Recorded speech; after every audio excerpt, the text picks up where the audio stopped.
Thank you so much. I'm so happy to be included here. I've been so inspired by the Center for the Study of Childhood Art, so I'm happy to be in conversation today. And what I've written and gathered from previous work is really three movements towards the expression of that inspiration. So I want to spend some time today asking questions and offering thoughts about what queer theory and queer aesthetics can do for the study of childhood art. So I've split my thoughts and writing into three parts, but I'll call them three movements towards coherence, maybe. And they're distinct and yet related. So the first offers an introduction to the relationship between queer aesthetics and childhood studies. And there I discuss queer theory and what it might and indeed has offered studies of children's art and art about childhood. The second discusses a collaborative research project done with children, and there I share and discuss their art. And then the third offers some preliminary notes on a new project that thinks about childhood in the work of artist Lori Kang, so applies some of the theory I described. And that's new work, certainly best described as a movement, something in construction. So movement one, queer aesthetics and childhood art. Childhood art is not important for its representation of innocence, or as Christopher Schulte believes, deficit, but for its potential repair of stagnancy, repressed memory, and societal ruin. In turning to children's art, I want to suggest that the expressive cultures of childhood produce new forms of sociality that can evince affective and ethical ties between children and adults. Children's art can help us as adults to feel something, and to feel something beyond a sense of societal ruin or stagnancy.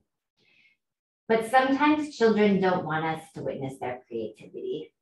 Children's art can remind us of why children might not want intervention into their aesthetic impulses. So sometimes there's also the need to resist interpretation. Children's art reminds us all of the importance of staging an encounter with the affective life of curiosity, and it calls into question the ethics of witnessing another's symbolic expression. So I want to think about how and why children's art is not always for us. And when we're invited into its production and its existence, what it might feel like to maintain ethical distance. So my thoughts about art and childhood really originate from the experience of working in group homes and a shelter for young people at the very same time as being in university and being educated in a particular lineage of queer theory. So a lot of my theories of childhood are finessed and contoured by an education in queer theory, but also an education in feeling queer. So what results from experiencing these things at once, working alongside children and being educated in queer theory and queer feeling, is what might be described as an interdisciplinary study of the aesthetic cultures of childhood, which draws lessons from queer theory and queer studies. So in my work, I've used the queer aesthetics of childhood as a concept under which we might gather techniques for understanding how the queer feelings and affects that can't be educated out of children reappear in their aesthetic expressions. So the goal hasn't been to contain or domesticate analysis under a new term, but rather to open up inquiry, and particularly inquiry into the relationship between art and what Jonathan Dyer calls the tough and erotic conflicts involved in growing up and growing away. Through a careful encounter with children's art, we can notice their potential elicitations and redirections of social and temporal landscapes. So for me, queerness has helped to give language to the psychic, sonic, affective, textural forms of critique that children offer us in their aesthetic expressions. But not all children create work that is desired to be translated through our restrictive categories of legibility. And at the same time, if we ignore them, we can render children's experience suppressed or ignored. So attending to them with care requires a form of ethical distancing and at the same time, attentive generosity. To care for a child generously is perhaps to know when to leave their art alone. We're invited to witness, but then the challenge is to do so in an effort to understand the critical work that they do. And part of that challenge for me is often to theorize children's art as queer aesthetic expression. Childhood studies in queer theory are interanimated by emphasis on the relationship between the social world's categories of legibility and the unwieldy experience of subjectivity. So usefully, both critical childhood studies and queer theory premise the acquisition of subjectivity on a relationship to others. So both child studies and queer theory insist that the projections of another begin to form, at least in part, our sense of self. Queerness in childhood are experiences defined in relation to others. So they're not individual, but relational. As queer childhood studies has shown, queerness arrives in disruptions of conventional formulations of sex, gender, and reproduction. But queerness also arises more generally from an object's veering away from expectation. In art, we can often glimpse children veering away from expectation and also sometimes legibility. I'm sustained by the legacy of work formed from the insistence that queerness is not something for children to be ashamed of or afraid of. There's a legacy of queer and trans thought about childhood that helps to buffer against the psychic harm of another's hatred and fear. And sometimes those are the same thing. Catherine Bond Stockton, reflecting on Eve Sedgwick's work, calls the shelter provided by such a legacy the call and response of our relation that appears in intertextual readings of queer theory. Queer and critical childhood studies have for me been healing and hit various registers at once: psychic, social, sonic, affective, textural care in the form of scholarly critique. In queer theories of childhood, we can find writing on the hard-waged battles for association and subjectivity that helps to shield against the harms of another's projection. But we could also say the harms done to children in the name of protecting them.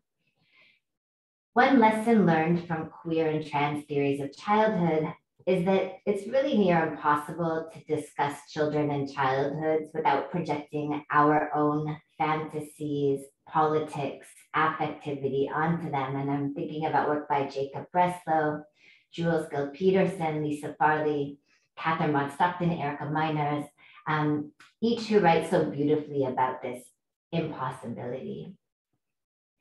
So in recognition of the impossibility of not projecting our own thoughts and feelings onto children and childhoods, I turn to children's art as a problem of ethics and an example of the usefulness of queer methods when used to enhance the study of childhood.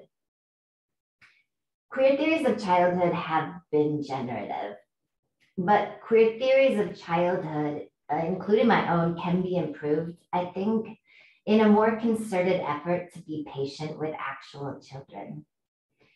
Affording the child patience and attending to children themselves is sometimes a more thorny and arduous project than critiquing the child as a concept. In this sense, and in some cases, theories of childhood can be nourished by the inclusion of thought and feeling from children themselves. Specifically, we might think about how what Ronaldo Walcott calls genres of the human are related to the physical, but also non-material dynamics and conditions of love and protection that are offered asymmetrically to children. allowing queer theory and childhood studies to continue to thicken together. I stay with the questions: what does children's art and art about childhood tell us about gender, sexuality, and queer feelings?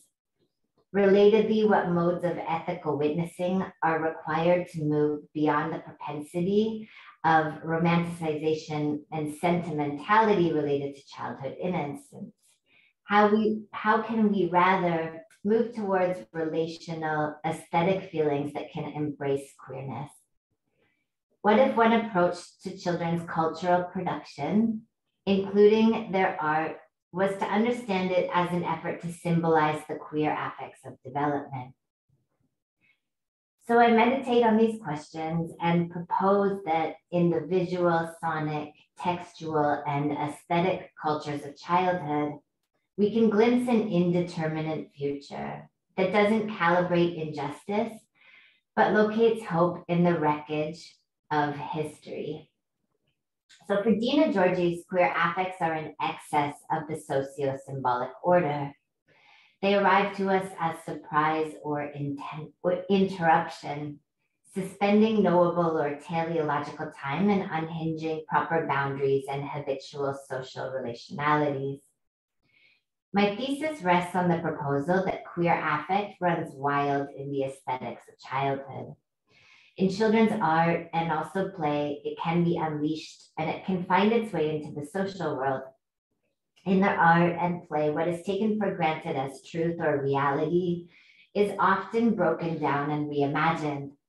So in this way, children can tell a new story of subject formation in their art.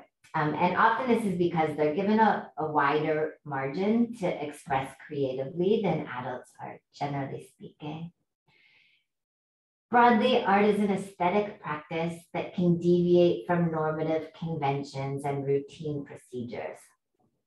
For Matthew Isherwood, a queer aesthetic sensibility can provide ways of seeing, hearing, and also feeling that help one better recognize the imminent potentialities that hide beneath the routine and everyday rhythms of the everyday. Those are Isherwood's words. So in the spirit of a queer aesthetic sensibility, I suggest that when taken seriously, children's art can provide necessary commentary on the psychosocial issues related to history, politics, relationality, and also alienation. I aim to preserve the opacity of children's art, but at the same time, carefully nurture the environment into which it is created so that it can better withstand a child who is frustrated by a world that can cruelly redirect or ignore their creative impulses. So before getting to the second part, second movement, I want to offer a note about interdisciplinarity, or we might even suggest transdisciplinarity. And I really find comfort in studies and engagements with childhood arts, mostly and overwhelmingly because they're these kinds of projects, they're interdisciplinary generally. So my study of queer aesthetics and children's art, or art about childhood, is not thoroughly submerged in an academic discipline, but rather offers an interdisciplinary and affective study of what makes a method for accounting where sexuality is diminished, contained, or made fractious from other parts of the self. So this isn't a totalizing or even coherent framework of study. It's certainly not a disciplinary home, but rather a set of concerns gathered in the overlap between childhood and aesthetic expression. Beyond disciplinary enclosures, my mode of investigation causes discussion of childhood to move, and sometimes move really quickly, between real children, embodied childhoods, and references to childhood as symbolic and phantasmatic figuration. I resist a propensity to sentimentalize childhood, but I also lean into compulsions to care for children, not because they are inert objects in need of knowledge and mastery, but because, as their art demonstrates, they're subjects who make vital contributions to socio-political life. There are also vulnerabilities, and they inherit an environment that can be broken by extractive imperialism, homophobia, transphobia, and racial capitalism, for example. So there are vulnerabilities, which is not to say that there's the need for sentimentality, but I think it's a different kind of project. So paying attention to how aesthetic expression satisfies the needs of children and the need for adults to continuously feel our ways through memories of childhood is crucial. And art in this way can be understood as an affective elaboration of the dilemmas of growing up, particularly in cultures that are deeply cruel to queer and to trans people and to the potentialities of children. Art can critically account for the asymmetries of innocence that cut along such lines of inequality. So movement two, I want to describe a collaborative research project that's done with Julia Sinclair Palm, Chase Joint, some really wonderful students, namely Kala Tate and Miranda Yao, who worked as research assistants on the project. But there's also a larger group of students who helped make this happen, and a lot of children. So here I'll share some of the children's work and speak about the project. Children's art retains within it a creative impulse not easily extinguished. Children's art is sometimes wanting to be deciphered by adults, but this intervention comes with the risk of obstruction. So the project I want to speak about risks obstruction in order to learn from children's drawings of their queer and trans families. The goal of queer expression we propose in this project is not knowability, but rather creativity itself. So in 2017, Ontario, Canada, passed Bill 28. It's known as the All Families Are Equal Act. The law recognizes the legal status of all parents, regardless of gender or sexuality, so that a multiplicity of care providers and family structures are acknowledged and seemingly protected. The ruling aims to reduce systemic discrimination by targeting definitions of the family that moderate parentage with the categories of mother and father. And I definitely benefit from this bill becoming a parent after it, the year after it came into being. Even as the legal articulations of who and what deserves rights as a family expand and in some places retract, experiences of denigration might form fissures underneath such laws and ultimately undo the very promise of the dominant institutions themselves. So we grounded this project in this law, not because we think it redemptive or even think the law is the best or the only place for transformation. But in line with the goal of our study, the crucial point that the claim to one's children is always already gendered and always already racialized helps us to understand how some have historically been allowed to tentatively approximate the nuclear family, but are often held at a distance from its power as a rights-bearing unit. So we aimed not to unconditionally embrace the efficacy of the family form, but rather to notice how a feeling of belonging can be reparatively reconstructed in children's drawings of their families. The promise embodied by the child, an agent of negotiability between a homophobic past and a tolerant future, has reparative potential for many people who seek legibility in public life. But the family, at least the nuclear family, rightly remains ambivalent and contested terrain in queer and trans activism and related studies. Its legal defense is necessary to the safety queer and trans people feel, including children, particularly we might talk about right now. Making one's kinship structure legal can confer safety and belonging. It can offer movements towards reproductive justice.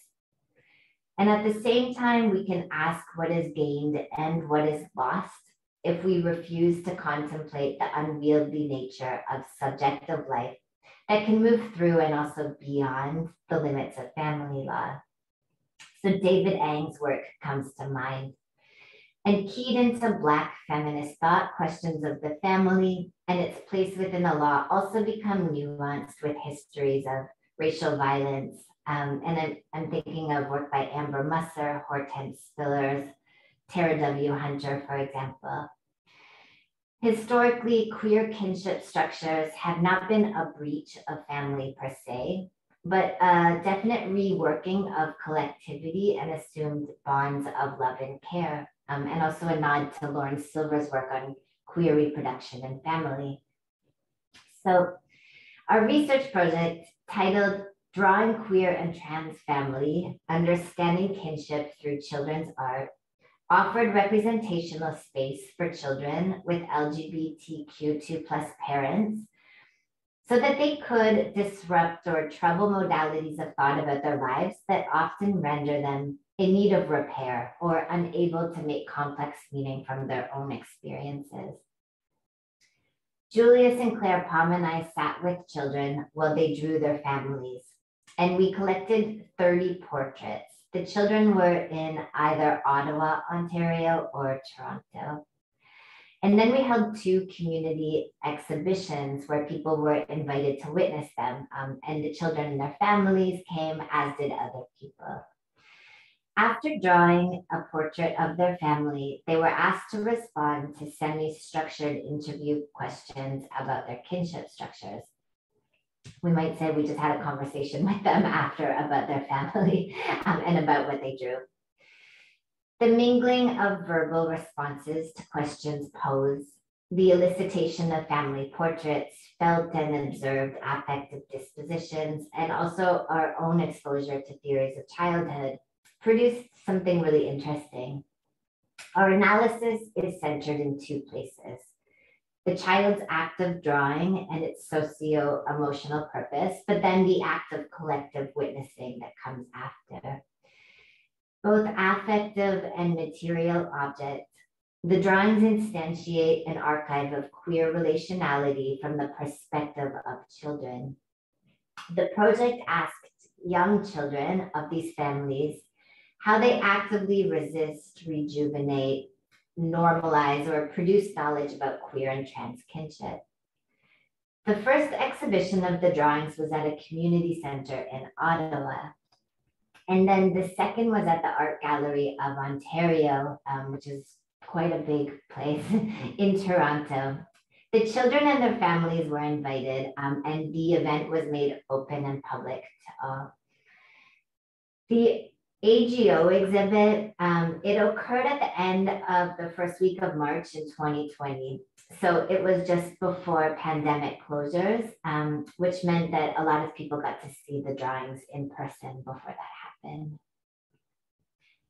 We are keenly aware that the children who drew pictures are often tasked with the labor of teaching others about the dynamics of gender and sexuality. They're often called upon as examples of either the normalcy of queer and trans subjectivity or the embodiment of immorality related to the queering of family. Laws and social practices surrounding recognition of their families set in motion a modality of thinking that charges these children with an immense amount of responsibility, expectation, and obligation. Indeed, it's their own kinship structures that often cause the occasion of social debate surrounding gender and sexual norms. Children with queer and trans parents are tasked with resolving other people's concerns and anxieties. The children are queered not necessarily by their own sexuality, but by their parents' relationships, desires, subject formations. Family laws such as Bill 28 often legislate claims to children. So our study inverted and reimagined the narrative structure of claim to consider who children claim as kin as evidenced by their drawing. The Drawing Queer and Trans Family project revealed a complex description of kinship from the perspectives of children that can help vitalize an alternative to reductive framings of family that treat these children as ideological repositories. This project then aims to render how children articulate family, but also inhabit its exigencies, all the while rehearsing its traditions. And we've written a little bit about how so many of them insisted that their families were simply normal and what normalization, as they expressed it, might do for them. So in creating art that expresses their understanding of family, the children gift us with aesthetic renderings of their life worlds shaped by the contours of recognition, belonging, and pedagogies of kinship. Shelley Park points out the potential paradox of enlisting queer theory in order to normalize queer parenting, particularly when the genesis of the field is so often about a critique of institutions like family and marriage. And I should say marriage wasn't present in all of these kinship structures. The enduring value of Judith Butler's recognition of family as a formation resistant to depoliticized neutrality is important to understanding such tensions. In most of the research sessions that we conducted for the project, the children began to draw quietly. They took time to choose colors and actively decided where on the page their marker or crayon should first make impact. As they did so, affect swirled around the room and was exchanged between researcher and child. Some of the affective energy becomes part of the drawing, but in other cases, it refuses to be contained. A few of the children began to speak immediately and did not pause for the duration of the session. They had a lot to say, and we had to remind them to draw.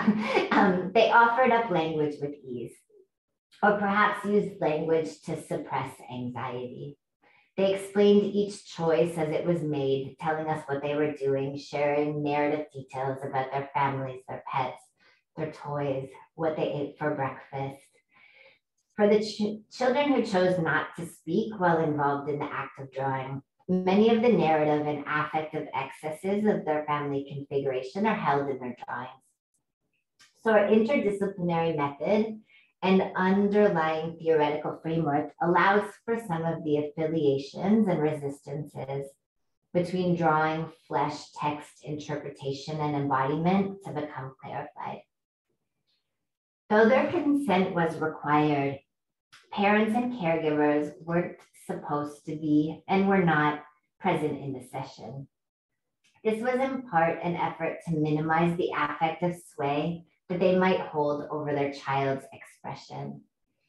Of course, we learn so powerfully from object relations, psychoanalysis, critical childhood studies, childhood arts, so many disciplines and fields that affect swirls with ideology, and it gets inside of us even from a young age.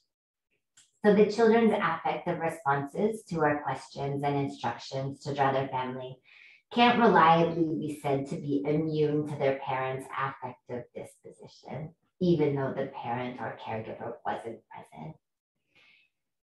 Deeply conditioned by the instrument of affective reaction, the children arrived to the interview with somatic knowledge of how their parents want them to feel and express themselves. And whether they resisted their parents' influence fully isn't quite possible to know. We also understand the drawings themselves to be aesthetic objects that inspire our own affective responses. We were regularly affected by their drawings and through them experienced aesthetic moments of rapport, learning, sometimes worry, and also joy. Christopher Bolus' description of aesthetic moments is useful in describing both what happens for the child while they draw, but also what happens to us as witnesses. In both cases, the aesthetic experience can be transformational, helping to elicit new knowledge and insight into the intractability of kinship. Drawing then becomes a way to provide alternate lines of empathy and understanding for children. Drawing as research method with children should not be distrusted as an ambiguous and unstable node on which to craft a plane of thought, but rather embraced for its ability to express some of the enigmatic nature of children's experiences. The resultant drawings remind us of the impossibility of fully knowing the affective and psychical significance of family for the children, even while they render known some details. The testimonial function of the drawings helps to make meaning from what might otherwise elude language or classification. And of course, there's the potential discrepancy between the children's experience and our adult interpretation. And this is the risk of obstruction that I alluded to. There's also other limitations to the project.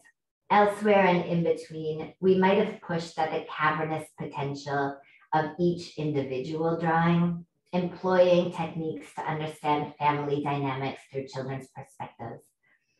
But we also recognize the ways that such inquiry might unzip too much repressed or enigmatic experience for the scope of a project like this. Raw material too personal or difficult for the scope of the project to ethically handle, but also beyond what we promised parents and children or caregivers. Neither did we push the children to further elaborate on many of their statements during the interviews. This was an conscious recognition of the potential that what they offered is beyond the scope of our relation to them. And it could be that there was a repository of hurt or fear that called for a form of witnessing that was beyond expectation. So now, in the service of ongoing community engagement and future archives, the drawings are held at the LGBTQ2+ archives in Toronto. The artwork draws the children into historical record, all the while eluding surety about the individual and interpersonal dynamics of their family life. That is, the drawings are not a historical record of fact per se, rather an affective and aesthetic register for understanding the child's resistances and affirmations of the regulatory regimes of family. The emergent affects and the children's perspectives on our research help to widen our conceptualizations of childhood and kinship. To embrace their aesthetic expressions, counterintuitive positions, and sometimes very disjunctive proclamations means to allow the child the option of authoring their own narrative, abundant in knowledge and laden with insight that enriches our understanding of the psychosocial workings of kinship. So before concluding, the third movement is a little bit different, but draws theory and practice really from the other sections. So I want to speak a little bit about new collaborative work. Like the previous project, it's not done in isolation, but in the warm shadow of others. So I'll offer some provisional thoughts. With Casey Messia, a faculty member at York University and also my partner, so constant collaborator, I've been thinking about the relationship between childhood, sound, and sensations produced through minor keys. This collaboration allows the merging of our areas of individual study, childhood studies and sound studies, to come together in order to theorize and conceptualize various aesthetic objects. One concept we've been exploring is sensation produced through minor keys. Sonic reminders of fleeting beauty and acute desire felt in childhood, but not yet remembered, or at least known. The felt vibrations of queer childhood contained in minor keys. We might pause on the work that the word minor does because it's really important. That word minor carries a lot of weight. There's also the ways that the conservative and right-wing critics suggest forcefully that queer theory and childhood studies should not mingle. They think queerness harms minors. Of course, they're also saying that queer people, trans people should be held away from children. Minor, a narrative of maturation whereby the child is an apprentice whose innocence may be damaged. The problem of needing to talk and think about a minor, wordless thing where description is method, but description is also not enough. So minor keys, child as minor, there's ways to work that together. Together, Casey and I have been thinking about and meditating on Lori Kang's work. Kang is a Toronto-based artist whose work has impacted me really greatly. But its impact is so great that I'm having a hard time matching words to it. And so that's why this is really a movement towards words in some ways. And that's what I want to address, the problem of attaching language to art. The knowledge that she's offering a statement on the aesthetics of childhood is certainly there, but its visceral impact might matter more than the words that I trade in. So specifically, we've been thinking about Lori Kang's 2019 to 2020 installation titled Mother. And these are images from it. I've seen Mother twice, once in Oakville, just outside of Toronto, and a second time this past November in New York. I say thinking with because the work is taking a while to attach to words, specifically written ones. So this is an example of aesthetic feelings resistant to words, the problem of wanting to talk about a wordless thing. As children know and admit to much better than adults, it's hard to turn sensation and affect into language that can contain the depth of feeling. An encounter with the work is truly an aesthetic moment that has to do with childhood arts. Christopher Bolus describes aesthetic moments. They are fundamentally wordless occasions, notable for the density of the subject's feeling and fundamentally non-representational knowledge. In Mother, Lori Kang arranges dozens of stainless steel bowls on the floor of a gallery. We're then invited to peek inside and to move amongst them. The bowls are the type often used to make fermented food, and in some we're greeted by cast aluminum ginseng, cast cabbage, peach pit, cast aluminum pears. Other materials listed include pigmented silicone, rubber, clay, paint can, fungus, copper garden mesh, dried fish bladder, dried flowers, hibiscus, ground mung beans, and hats. Kang has said that the contents of the bowls are things that remind her of family, kinship, genealogy. She said that the work is about inheritance and any notion of self only being tenuous and shared. Those are her words. It's about migration and also about aesthetic expressions of childhood experience. Tess Edmondson suggests that Kang's materials speak to technologies of domestic space and experiments in reproductive labor. The content of the bowls works in the service of childhood's endurance. The title is their accumulation, Mother. It offers a framework for encounter, but sensation, texture, and vibration experienced are encouraged to oppose what we can know about family genealogy. Kang explains that her paternal grandmother fled North Korea, mostly on foot, with her 6 children and her husband. She writes, there may have been more children. It's been suggested that some of them were lost or died along the way. In recounting her family history, Kang points to its unreliability. Some knowledge lost or her parents' memory unreliable. It's a story full of holes. Each time I ask my parents for information, some details seem to change. My father's memory is foggy and lacking.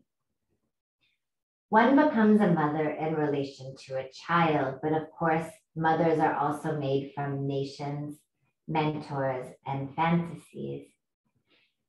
Lori Kang's work both obscures and reveals childhood as a structuring force for adulthood.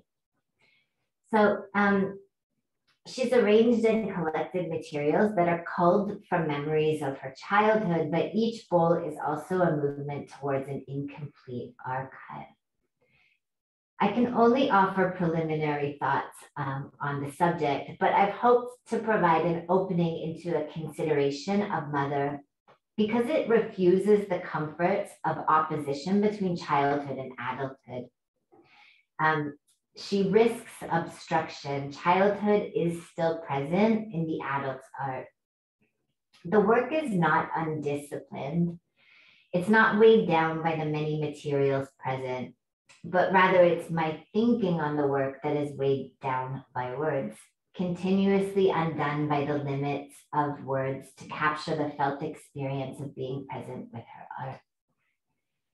Taking methodological instruction from Kang's installation allows the theory of childhood to be sourced differently, not to be ensnared by an obligation to method or discipline, but rather a collection of materials, of bowls that convene around the question, how do fissures and gaps in memories of childhood produce adult subjectivity? For me, this is what the queer aesthetics of childhood can help accomplish. The value of keeping the question open, of highlighting the ongoing work of inheritance, of analyzing the problem of childhood through a lineage of queer theory, because it insists subjectivity is built through the call and response of another's recognition. The aesthetics of childhood offers representational space for the emotional illegibilities and sensations that don't attach neatly to words.